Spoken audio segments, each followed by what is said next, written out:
everyone, welcome back. This is Cece. Today we are cooking along the F1 circuit. Yes, you named it. It's F1 weekend. And this weekend the engines are roaring in Suzuka, Japan. It is one of the fastest, most demanding figure 8 track on the entire F1 calendar. It is the Japanese Grand Prix.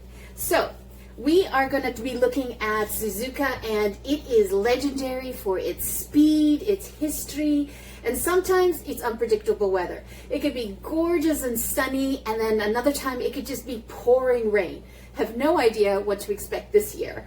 So when we're looking at this race, one of the things that we want to look at is those dangerous corners that they have, you know, especially the spoon curve and the Digner 1 and 2. Those are like precision skills that you need in order to win. You have to have the desire to win on that. And if you're in the rain, that's even crazier. So as I said, you need that desire to win. It is so treacherous. So with that in mind, what I thought we would do is just stop and look at some of the foods that the Japanese eat.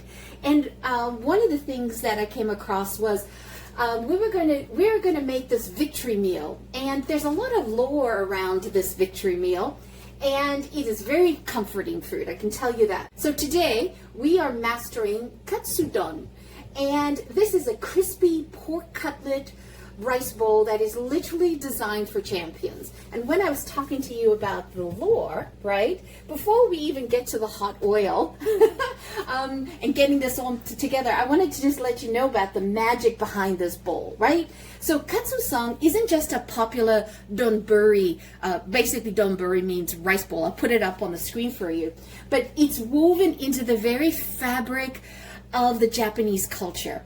And there's a superstition that to win, right? And the most important bit of this lore is that Katsudon, hopefully I'm saying that right, is the ultimate superstitious food, because a lot of Japanese students, they will eat a bowl of this before their big exam the next day, for example, or athletes will have a bowl of this before their next event, because the word katsu, right, basically it's pork cutlet, but it's a homophone, which means it sounds identical to the verb katsu, which means to win, to be victorious. So that's how they connected it. But there's also this lore in the Japanese crime drama movies where, you know, there is this detective that is interrogating somebody, and he's such a kind-hearted one that he gives him a bowl of katsudon, and the guy eats it, and then he's so overwhelmed that he just starts blurting everything out. So that is very typical in like Japanese police movie dramas.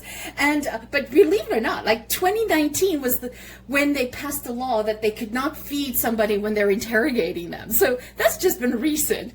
Anyway, just a little bit of history on this dish. But so we're gonna make some katsu-san. It looks like a lot on the board, but I just put everything there. But we're gonna break this down, okay? We're gonna break this down into pieces. So you're gonna need some cutlets. So I have some pork loin, inside pork loin cutlets, and I've got them thinly sliced because I didn't want the really thick ones. Typically they will have like a half-inch thick with a lot of fat on it, and I chose not to do that. So basically I'm gonna make a dish here for like 3 to 4 people. So you can decide how many you want in here. So there's that. So I've got about a pound of meat there. You're gonna need rice. We're going to walk through the rice in a second. So we're going to need rice on there. And we're going to need a breading station, okay? Because the pork cutlets is definitely breaded. So you're going to need a breading station, and you're going to need an egg. So we'll get, actually, you know what? I'll go through that when we put that together. Let's move that out of the way. And you're going to need, so when we put everything together, we've got some onions in here, we've got some soy sauce, some mirin, some Worcestershire sauce, and I'll explain why I'm doing that when we get through it. You need, what else? You're going to need some green onions. Also, this dish is traditionally served with what's called mitsuba. And what is mitsuba? That's the Japanese word for, it's a Chinese perennial herb, and it's known as Japanese parsley, right? And it's got a very refreshing taste to it. It tastes more like it's more celery-like. And it has like multiple colors to it. It's tri-colored in that, but I couldn't find that in the grocery store. So they also serve it also with green onion. So we're going to substitute that. I'm also going to talk about some North American substitutes for you. If you cannot find the components in your grocery store, or you just don't have access to an Asian store, I've got you covered. Okay, and you're also going to need some dashi, which is like, it's a Japanese soup stock powder, and I don't have that, so I'm going to substitute. I'm going to use some concentrated chicken broth, but then I'm also going to use a little bit of this better than bouillon. I'm going to use a teaspoon of that, and I'm going to mix in some Worcestershire sauce, because what this dish has, it has a beautiful umami back flavor, and the dashi brings that out, so I thought I'd sort of complement that. And I am actually going to show you, we're actually going to put some sake into the dish, into the rice dish. And why do Japanese people use sake? Okay, we'll cover that when we do the rice. So let's go ahead and get the breading station started. Actually, let's get the rice going because it takes longer to make. Okay, so I have a cup of rice, so you put 2 cups of water. And we're going to add in a tablespoon of sake. And this is a Japanese secret that home cooks do all the time. So it makes the rice fluffier, and also it has this umami boost to it. And sake is rich in amino acids, and it's basically produced during the fermentation process. And so when you add that to the cooking water, these acids act like a natural flavor enhancer.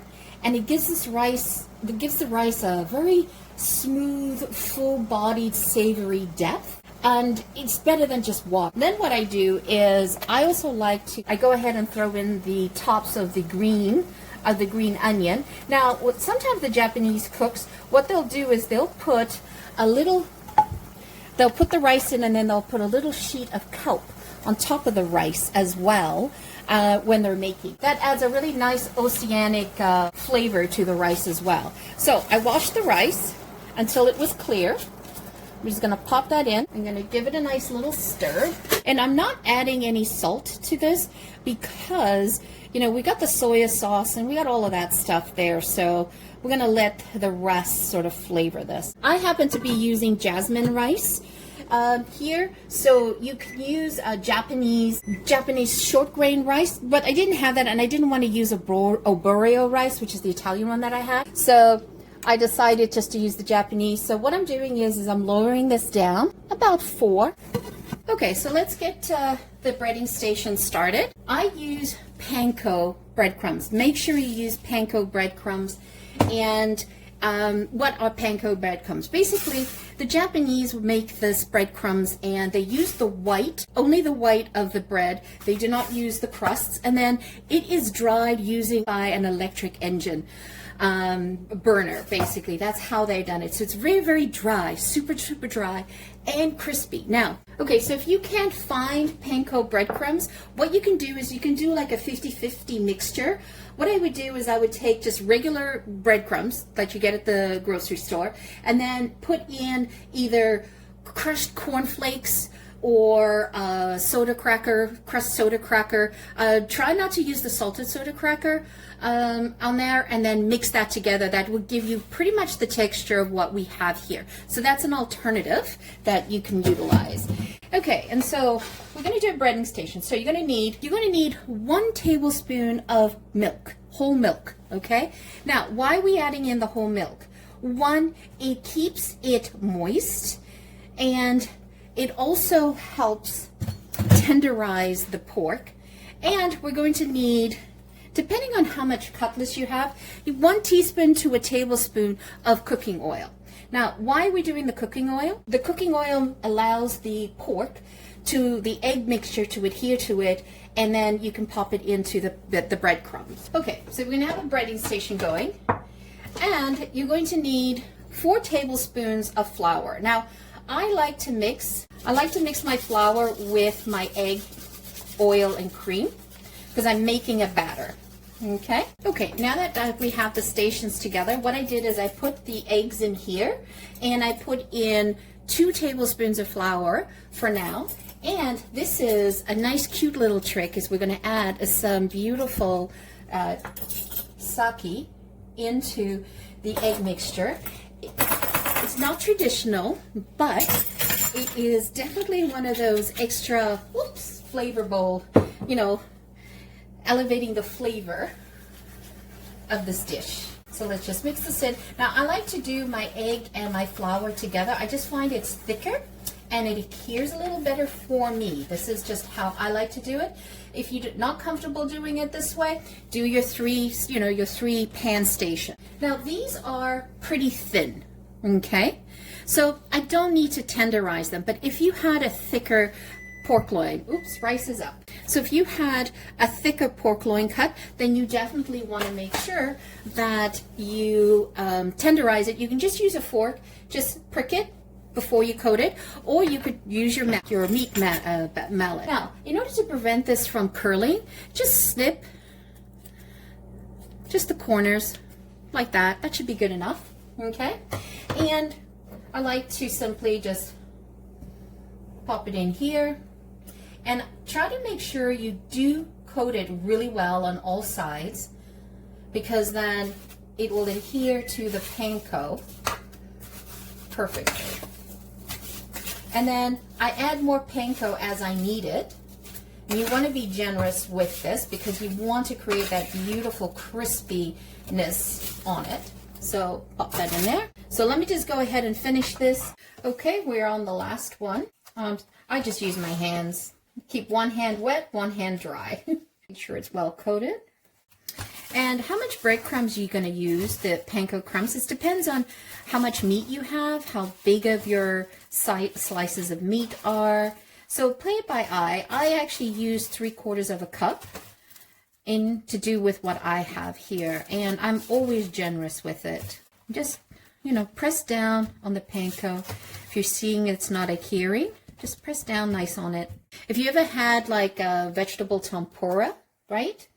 They use panko crumbs on it. So you can get familiar with that. So now, this part of the dish is the porklets, right? And it's actually referred to as Tonkatsu.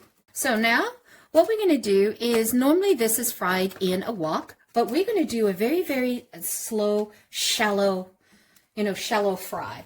If you have an air fryer, by all means, use your air fryer for it. It'll definitely come out crispy. So one of the things that I like to use the thinner pork loin with as well is because I can do a shallow fry. I also do less flour. And the reason why I use less flour is so that I can cut down on the carb stuff. We'll just heat that up for a second. So let's add this in. And here's the trick. You don't want to overcrowd your pan. Just going to do a couple at a time. I'm actually going to put one more in there. And don't touch it. It will start to jump out like this to you. And the reason why it's jumping is because there's moisture in the pork. So once it's finished, all the moisture sort of released, it'll stop that jumping. Okay, so I just removed this onto a tray, onto a rack with a paper towel underneath it. We're going to add in the last 3. So you're just going to put that on a tray like that, let it rest. Okay, so what we're going to do is just prepare the onions to what we're going to need. Maybe 1 or 2 onions. I have small onions here. You want to do them in half moons. Don't want them too thin. I kind of want them chunky. Okay, So we've got that ready. And so now we're going to make, this is the famous sauce that we're going to make. Okay, so we're just going to put the sauces together. Now, for every person that you're doing, I would say for 4 people, you want to do 2 tablespoons of the soya, 2 tablespoons of the mirin. If you don't have mirin, you can always take a teaspoon of white wine and dry sherry, mix them together with a little bit of sugar in it. We're going to add in 2 tablespoons of sake. You can omit this if you don't want it. And because we haven't really salted, the rice, and I didn't salt the meat either. I did that on purpose because I wanted to do it all in the sauce here. So we're going to mix this all together. Now, if you have the dashi, you would add in the dashi. So what we're going to do is we're going to add in chicken broth instead of the dashi. 2 tablespoons of that. And then I am going to use 1 of Worcestershire sauce for that umami flavor. And I'm going to use 1 tablespoon of better than bouillon. Add that in to replace my dashi. Just mix this all in. Get it all incorporated. Okay, so we're going to add in the sliced onions. So I basically just sliced up nice and crunchy when you can hear it. So I sliced up that, ready to go. And you want to take, I have 3 eggs here, and what you want to do is you want to slightly beat them. So you just want to still see some white running through it with the egg. You don't want to fully beat it. Now, why do I salt and pepper the egg? It's because I didn't salt and pepper the meat. All right, so now that we've simmered this down and you've got like a third left of your sauce, we're going to add in the pork pieces on top. Then we pour on top some of the green onion. Now we take the egg and you just pour it on top.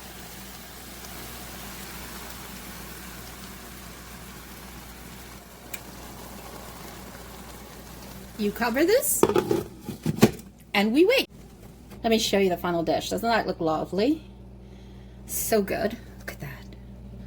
So yummy. And then we'll just move this aside.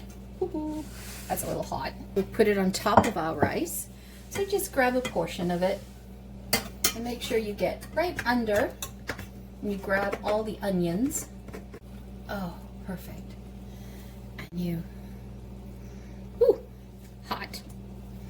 Look at that. Doesn't that look fabulous? Wow. Wonderfully crunchy. Oh, and the onions are sweet. So good. I'm picking out of the pot. That is definitely worth it. There you have it. The famous Katsudon, which is their pork cutlet in a rice bowl, and the Donburi's there, and everything is here nice and flavored. Oh, and it's so crispy. Can't wait to dig in. So there you have it, a Katsudon, and it is a fabulous dish for the Grand Prix. It is the lore of Japan, which is the victorious meal. It's a pork cutlet that is crispy on the top, and it's got savory onions in this beautiful, this Mirin sake Worcestershire sauce in the bottom, and I get to enjoy it while watching this race. I am so excited on this. And if this race is any indication to what happened in China last race, wow, that was an awesome race because you had this cat and mouse going back and forth between first place, second place. I mean, Lewis at one point was in pole position and so was Leclerc, and it was back and forth, and Antonelli lost his placing, and then all of a sudden, Antonelli came first. George Russell came second, and Hamilton came third. Yay! He's finally on the podium again. So happy. And Leclerc came fourth, but I need to mention fifth because Ollie Behrman, he's a young guy. He ended up being fifth. He was the guy that took over Carlos Sainz's place in Bahrain when he had an appendicitis, and he did an amazing race there. So he showed his stripes, and I'm so happy to see him racing. Once again, thank you so much for joining me. If you have not yet subscribed, hit that subscribe button. We're looking to grow our channel. We're trying to hit a goal of 1,000 subscribers, and we are a small creator, and we're looking for everybody's support. If you can help us out by hitting that subscribe button, we would greatly appreciate it. And for those who are already subscribed and are watching our channel on the regular, thank you so much for your love. Always greatly appreciated. Once again, thanks so much. Have a fabulous day. Ciao. Don't forget to hit subscribe.